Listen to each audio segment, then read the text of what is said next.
الرحمن الرحيم. هنعمل مع بعض النهاردة تحضير الهريسة في البيت لان اسعارها بقت خرافية. انا جبت كيلو فلفل احمر ب20 جنيه، وعندي كمان حوالي نص راس توم. انا هطحنهم في الكبة.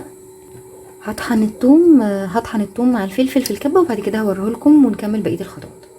ده شكله بعد ما اتطحن. تعالوا بقى نعمل الخطوة اللي بعدها. في طاسة على النار هحط نص كوباية مية على ربع كوباية خل. طبعا المقدار اللي انا بقول لكم عليه دوت لكيلو فلفل. هنزل عليهم بالفلفل والثوم اللي احنا طحناه. بسم الله.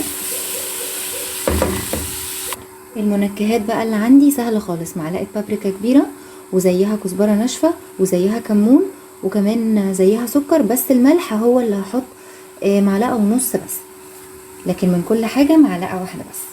هقلبهم مع بعض ياخدوا غلوتين فقط لا غير. انا مش عايزاه يتسبك ولا يستوي، انا عايزاه بس كده زي يتسلق، ياخد بس كده غلوتين، وبعد كده اقول لكم نعمل ايه. هي كده خلاص، انا هطفي عليها النار. طبعا ليكي مطلق الحريه ان انتي تسيبيها تبرد وبعد كده تفرزيها في بطرمانات او في علب بلاستيك وتشيليها في الفريزر او في التلاجة. مش هيجرى لها اي حاجه طبعا، لان الماده الحافظه بتاعه الخل والسكر والملح قايمين بالواجب. اما بقى انا هعمل تركايه شويه، عايزه انعمها كمان، يعني انعمها حبه كمان.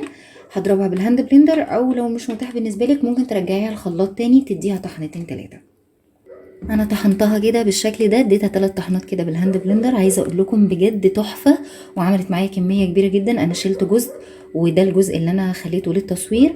هسيبها بقى تبرد وابتدي احطها في البطرمانات بتاعتي او في العلب البلاستيك لحد ما افرزها. وعايزه كمان اقول لكم ان انتوا تقدروا تحطوا منها معلقه على صلصه المكرونه، هتديكي البديل بتاع الطماطم وهتحمر لك الصلصه جدا. وبتحطي فيها حاجات كتير جدا زي تتبيلات الفراخ والبيتزا. اتمنى ان تكون وصفه النهارده عجبتكم، ويا ريت ما تنسوش تفعلوا الجرس عشان يوصلكم كل جديد. ولو عجبك الفيديو لايك وسبسكرايب وشير، وان شاء الله هنزل لكم وصفات تانية جديده.